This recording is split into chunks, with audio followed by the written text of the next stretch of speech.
Tiga kamu istimewa. Duduk mas. Hari itu Hebron cerah tak berawan. Hebron itu nama kota. Angin berembus sepoi-sepoi. Tiga lelaki muda tampak berjalan menuju sebuah rumah.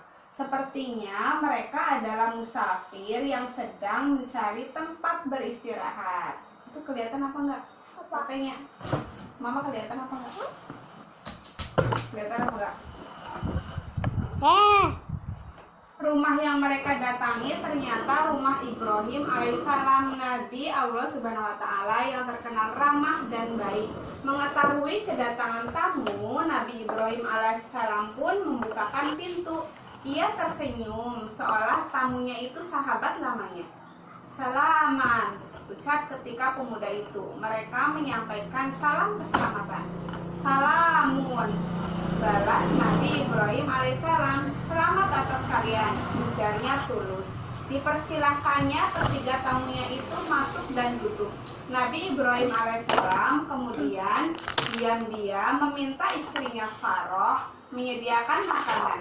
Nabi Allah itu merasa ketiga tamunya itu istimewa. Jadi tiga tamu ini menuju rumahnya siapa?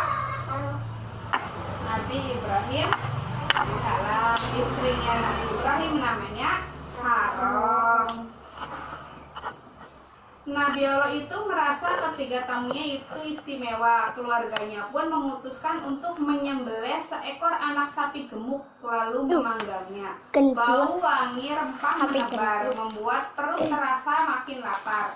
Inilah makanan termewah saat itu. Hidangan lezat pun siap santap di depan ketiga tamu.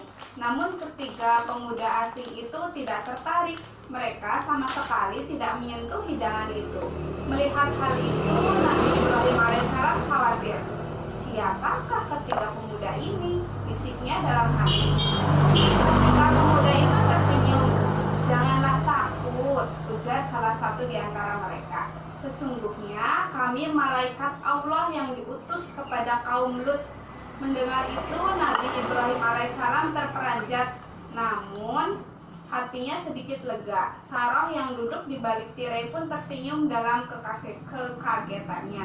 Ia menarik napas dalam. Ternyata ketiga tamunya adalah malaikat utusan Allah Subhanahu wa ta'ala. Sesungguhnya kami sudah kesini untuk menyampaikan kabar gembira. Sarah yang hendak beranjak ke belakang batang kelapa. Berita gembira apa gerangan? Bisiknya. Saat itu hati Nabi Ibrahim alaihissalam juga berdebar. Berita gembira itu tentang kelahiran putri kalian, Ishak, dan setelah Ishak akan lahir Yakub. Berita gembira itu tentang kelahiran putra kalian Ishak. Sarah terperangah, dipegangnya dadanya, wajahnya terlihat tak percaya. Jadi Nabi Ibrahim itu istrinya dua. Yang pertama namanya Sarah, yang kedua namanya Hajar.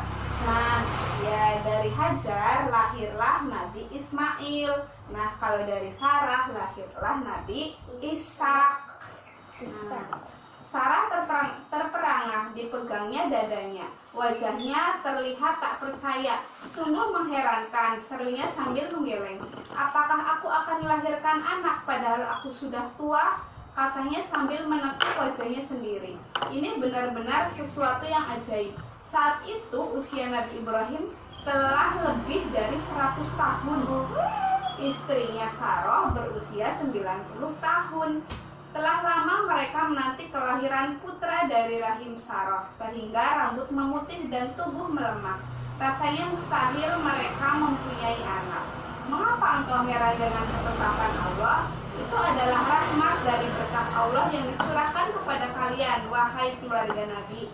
Tetapi selain Nabi Ibrahim alaihissalam, usiaku sudah sangat uzur. Bagaimana mungkin kami menyampaikan berita gembira ini dengan benar? Maka janganlah kamu termasuk orang yang berputus asa, jawab malaikat. Tak ada orang yang berputus asa dari rahmat Allah kecuali orang yang sesat, ucap Nabi Ibrahim alaihissalam. Setelah menyampaikan kabar itu, ketiga malaikat berpamitan. Sosok mereka menghilang di antara debu pasir yang berterbangan. Sarah dan Nabi Ibrahim alaihissalam berpandangan. Mereka sama-sama takjub. Namun demikianlah karunia Allah SWT untuk mereka. Apakah benar Sarah akan melahirkan seorang putra? Apakah putra mereka akan mewarisi akhlak mulia kedua orang tuanya? Lanjut tidak? Lanjut. Kelahiran putra dambaan. Ini Sarahnya hamil.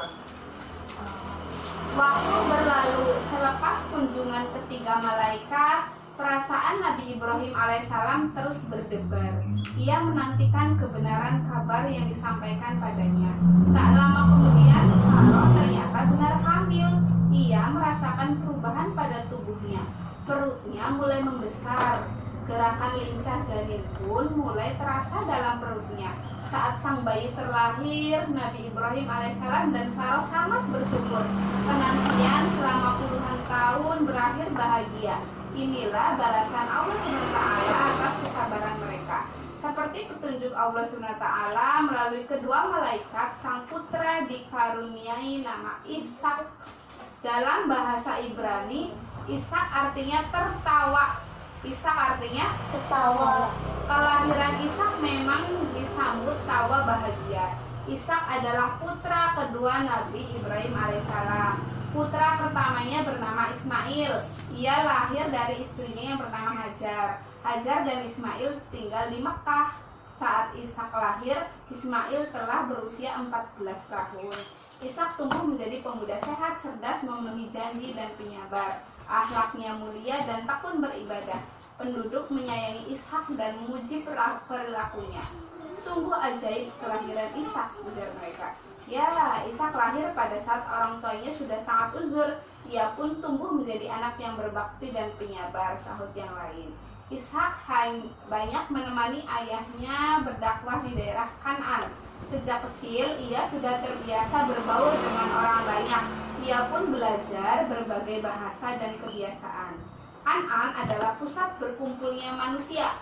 Penduduk asli Kan'an, bangsa Arami, membangun sekitar 200 kota dan desa di sana.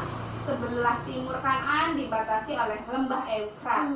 Wilayah selatan berbatasan dengan Mesir. Sebelah barat dengan Laut Mediterania. Sementara itu sebelah utara berbatasan dengan Padang Hittih. Dahulu Nabi Ibrahim alaihissalam pergi dari Babilonia bersama pengikutnya. Mereka melintasi sungai Eufrat. Oleh karena itu penduduk Kan'an menyebut mereka Ibrani, artinya orang yang menyeberang. Di daerah itulah Nabi Ibrahim alaihissalam dan putranya Ishak berdakwah. Penduduk asli Kan'an menyembah alam semesta. Mereka mempunyai dua dewa utama, dewa Baal, dewa langit, dan dewi Astar, dewi bumi. Upacara pemujaan mereka lakukan dengan mengorbankan domba, burung-burung, atau buah anggur. Perlahan keduanya berusaha mengubah kepercayaan masyarakat. Mereka secara bertahap berupaya mengembalikan penyembahan hanya kepada Allah Subhanahu wa Ta'ala.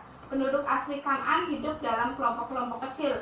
Mereka tidak memiliki raja yang mempersatukan. Apabila kelompok menerima dakwah Nabi Ibrahim alaihissalam dan Ishak, berimanlah seluruh anggotanya. Itulah yang menyebabkan dakwah keduanya perlahan berkembang di sana. Keberadaan Nabi Ibrahim alaihissalam dan keluarganya sangat dihormati oleh masyarakat. Bagaimanakah kehidupan Ishak selanjutnya? Lanjut apa? Mbak, si yang katanya cerita itu yang Nabi Namrud yang katanya anak laki-laki kalau lahir dibunuh. Itu Ibrahim, kisah Nabi Ibrahim. Sebelum Nabi Ibrahim lahir, kalau ini mah sebelum Nabi Ishak lahir. Kalau Nabi Ibrahim sebelum lahir, nah ada di buku itu ya. Jadi Raja Namrud itu bermimpi akan ada orang laki-laki yang menghancurkan kerajaannya. Jadi setiap ada bayi yang lahir dibunuh, bayi laki-laki dibunuh. Tapi Ibrahim ketika bayi diumpet nang gua, jadi orang kasih membunuh sampai gede. Begitu besarlah Nabi Ibrahim. Nanti teman-teman juga boleh pinjam buku di bawah rumah, boleh dikembalikannya paling lama hari Sabtu. Kalau mau pinjam, kalau enggak ya enggak apa-apa. Kan lanjut Kak. Bis, ngantuk, akan macam dewek ya apa-apa. Nah, lanjut. Tanyanya saya sedikit.